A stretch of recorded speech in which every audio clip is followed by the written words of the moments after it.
Good morning student. I am D K Tiwari from Shanti Niketan Jubilee. ठीक है, इसके पहले हम लोग पढ़े थे यूनिट 1 का सिलेबस। ठीक है, यूनिट 1 का सिलेबस हम लोग खत्म कर लिए और उसके बाद आपका एग्जाम भी हुआ। अब हम लोग पढ़ने जा रहे हैं यूनिट 2 का सिलेबस। इसमें आपको पढ़ना क्या है? फर्स्ट में है square and square root, second में है क्यूब एंड क्यूब रूट, उसके बाद आपका प्लेइंग विथ नंबर है।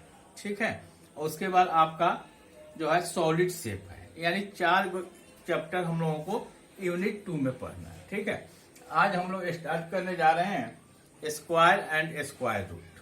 ठीक है, सबसे पहले ये जानते हैं कि स्क्वायर क्या होता है। ठीक है ना, तो क्या करते हैं कि किसी संख्या को उसी संख्या से अगर हम मल्टीप्लाई कर देते हैं तो उसका स्क्वायर निकलता है। जैसे 2 इंटू 2 क्या हुआ? 4। 3 इंटू 3 9। 4 इंटू 4 16। 5 इंटू 5 25। का मतलब है कि ये 2 इंटू 2 4 हुआ, यानी 2 का स्क्वायर क्या हुआ? 4। 3 का स्क्वायर क्या हुआ? 9। 4 का स्क्वायर क्या हुआ? 16। 5 का स्क्वायर क्या हुआ? 25। यानी किसी संख्या को उसी से अगर हम मल्टीप्लाई करते हैं तो उसका स्क्वायर निकल जाता है। ठीक है,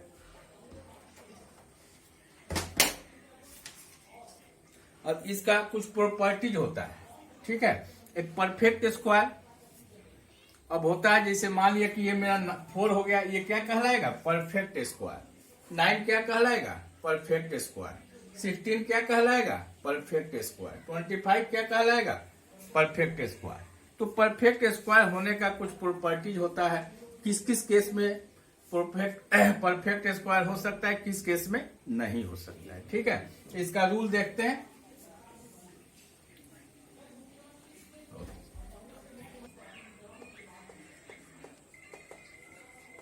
ऑफ स्क्वायर,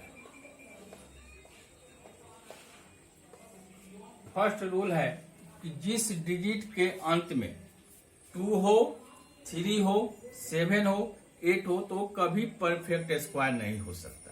ठीक है, इससे सुन लीजिए, जिस डिजिट के अंत में 2 हो, 3 हो, 7 हो, 8 हो वो कभी परफेक्ट स्क्वायर नहीं हो सकता। It is called first rule, first properties of square. ठीक है, सेकेंड प्रॉपर्टीज होता है कि जिस डिजिट के अंत में अगर ऑड 0 हो, ठीक है, तो वो भी कभी परफेक्ट स्क्वायर नहीं हो सकता है। ठीक है, तो लिख लेते हैं।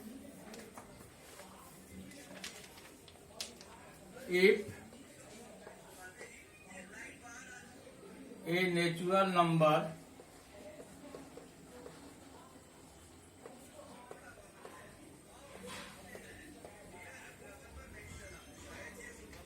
in 2, 3, 7, 8 is not a perfect square. Perfect square. ठीक है, सेकेंड रूल आपका होता है if a number ends in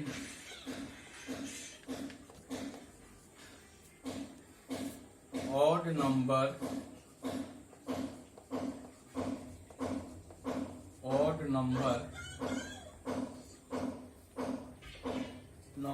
of zeros is never perfect square. Perfect square. ठीक है, उसके बाद ऑड नंबर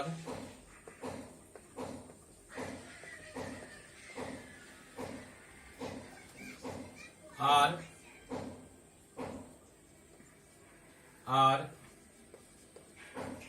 always और फोर्थ प्रॉपर्टी है square of even numbers are always even.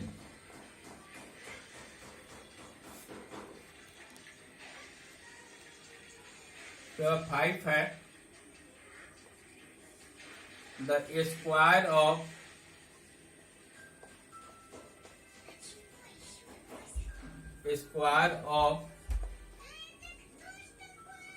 A natural numbers can be expressed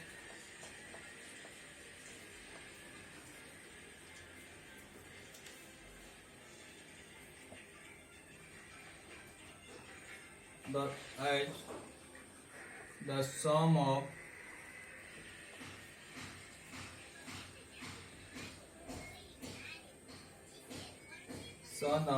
of consecutive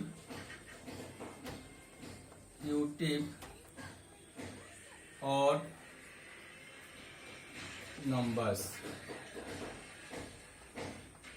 ठीक है, ये आपका 5 प्रॉपर्टी हुआ स्क्वायर का। ठीक है, अब जो पांचवा प्रॉपर्टी है इसका कुछ एग्जाम्पल हम बताने जा रहे हैं, देखिएगा। 2 का स्क्वायर क्या होगा 4। ठीक है, तो इसका ऑड कंसेक्यूटिव नंबर क्या होगा 1 + 3। क्या 1 + 3 क्या होगा 4। उसी तरह 3 का स्क्वायर क्या होगा 9, तो क्या हो जाएगा 1 + 3 + 5। इसी तरह 4 का स्क्वायर क्या होता है 16, क्या होगा 1 + 3 + 5 + 7। ठीक है, इस तरह इसको हम लिख सकते हैं और कंसेक्यूटिव नंबर्स के रूप में। ठीक है, आगे बढ़ते हैं। The difference between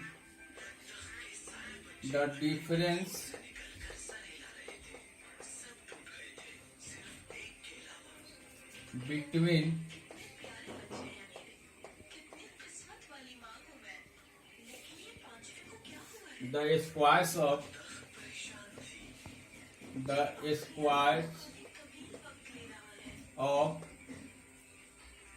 2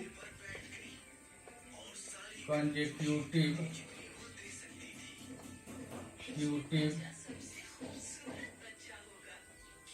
natural numbers is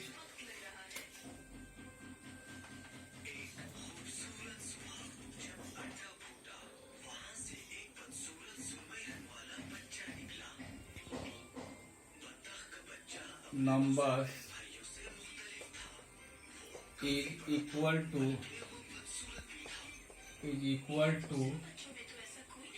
sum of two numbers।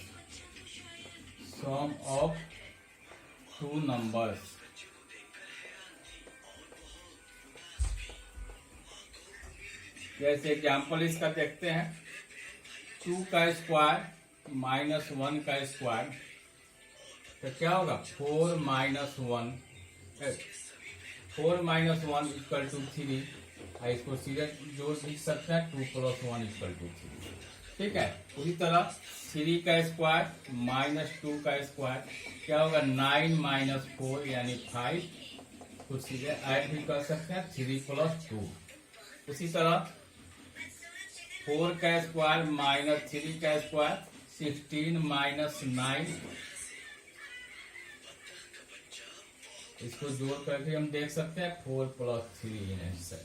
ठीक है, यानी 2 कंसेक्यूटिव नंबर्स का स्क्वायर का डिफरेंस अगर हम दोनों नंबर को ऐड करते हैं तो भी मेरा निकल जाता है। ठीक है, 7 प्रॉपर्टी देखते हैं। The square of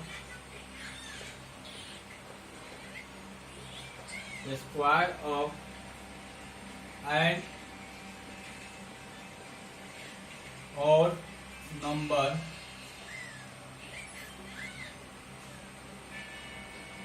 is expressed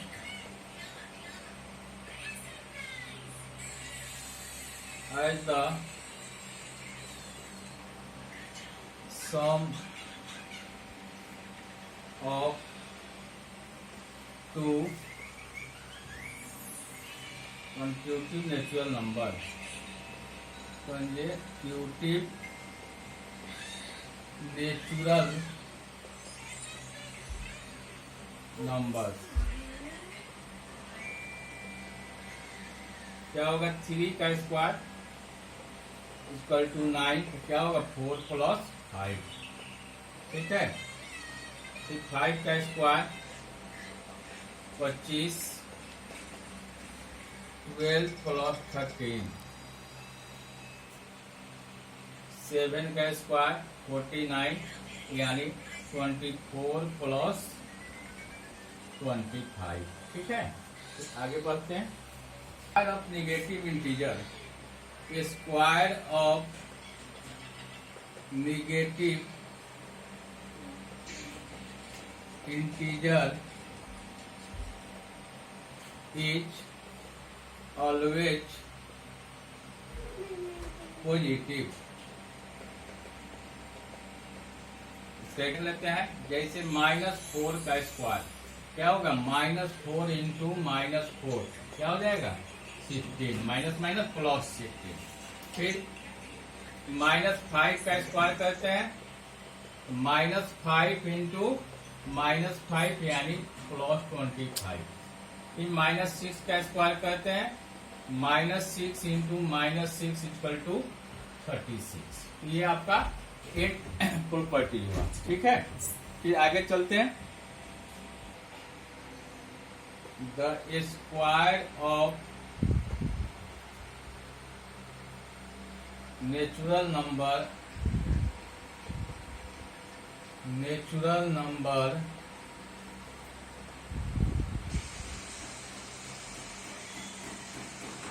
with digit 1. देखते हैं. देखो 1 का स्क्वायर. फिर 1 का स्क्वायर.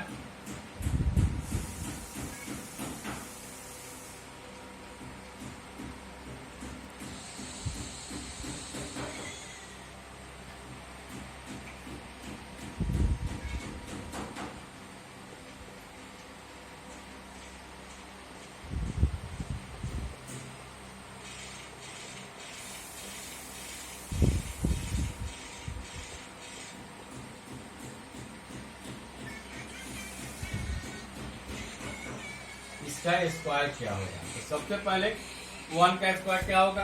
1. ठीक है. अब यहाँ पे डबल 1 है. ठीक है. डबल 1 का स्क्वायर क्या करेंगे? तो पहले हम 1 के बदले 1, फिर इसके आगे 2, फिर इसका 1. ठीक है. फिर यहाँ देखो 3 1 है तो क्या करेंगे? 1 2 3 फिर और 2 1. ठीक है. यहाँ पे 4 है तो क्या करेंगे? 1 2 3 4. फिर यहाँ 3 2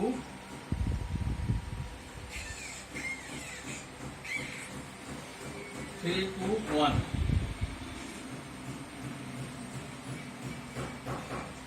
3 2 1. फिर यहाँ पे देखते हैं कितना है? 1 2 3 4 5. तो 1 2 3 4 5 फिर 4 3 2 1. ठीक है. यहाँ पे देखते हैं कितना है? 2 6 है तो 1 2 3 4 5 6 फिर 5 4 3 2 1. ठीक है. फिर यहाँ 7 है तो 1 2 3 4 5 6 7 फिर 6 5 4 3 2 1. फिर यहाँ 8 है 1 2 3 4 5 6 7 8 7 6 5 4 3 2 1. ये इसका स्क्वायर होगा. ये इसका पैटर्न है कि जितना 1 है वहां तक जाइए, फिर उसके बाद उसके रिवर्स में. जैसे 1 2 को 1 है तो 1 और 2 और फिर उसका रिवर्स में 1.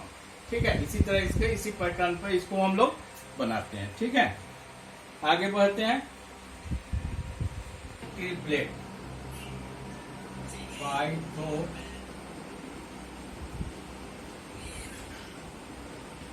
पाइथागोरियन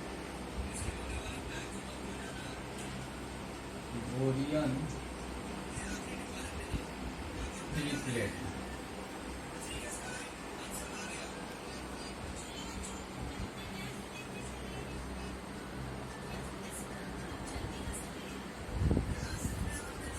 ये जो होता है पाइथागोरियन ट्रिपलेट इस रूप में होता है a square plus b square is equal to c square. ठीक है, तो जैसे हम एग्जांपल लेते हैं, जैसे 3 है, 4 है और 5 है। ठीक है, तो यहाँ a की जगह पर 3 लेते हैं, b की जगह पर 4 लेते हैं और c की जगह पर 5 लेते हैं। अब देखते हैं a स्क्वायर, तो 3 का स्क्वायर प्लस 4 का स्क्वायर इक्वल टू 5 का स्क्वायर। 3 का square 9 plus 16 equal two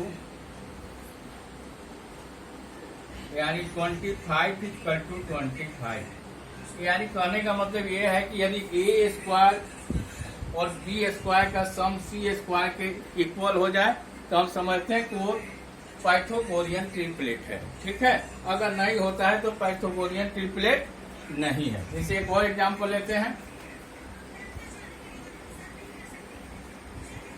plus 8 का स्क्वायर इक्वल टू 10 का स्क्वायर। तो 6 का स्क्वायर क्या होता है 36 प्लस 64 इक्वल टू 100। इसको भी ऐड करेंगे तो क्या होगा 100 इक्वल टू 100। तो ये भी आपका पाइथागोरियन ट्रिपलेट है। ठीक है, इसको फॉर्मूला के रूप में पाइथागोरियन ट्रिपलेट को लेते हैं 2m स्क्वायर माइनस 1 और m स्क्वायर प्लस 1। इसको इस फॉर्मूला के रूप में हम पाइथागोरियन ट्रिपलेट को लेते हैं, जिसमें 2m जो है इसका स्मॉलेस्ट डिजिट कहलाता है और m स्क्वायर प्लस 1 है वो आपका बिगेस्ट डिजिट यानी लॉन्गेस्ट डिजिट कहलाता है। जैसे इस पे देखते हैं, जैसे 2m इक्वल टू मेरा 6 है, तो m इक्वल टू क्या होगा 6/2 यानी m इक्वल टू 3। तो क्या होगा m स्क्वायर माइनस 1 यानी 3 का स्क्वायर माइनस 1 यानी 9 माइनस 1 8। फिर m स्क्वायर प्लस 1 यानी 3 का स्क्वायर प्लस 1 यानी 9 प्लस 1 यानी 10। तो क्या हो गया हमारा पाइथागोरियन ट्रिपलेट क्या मिल गया 6, 8 और 10। अभी हमने इसको प्रूव किया है कि 6 का स्क्वायर प्लस 8 का स्क्वायर इक्वल टू 10 का स्क्वायर यहाँ पे। ठीक है, तो इस फॉर्मूला के रूप में हम इसको व्यक्त कर सकते हैं।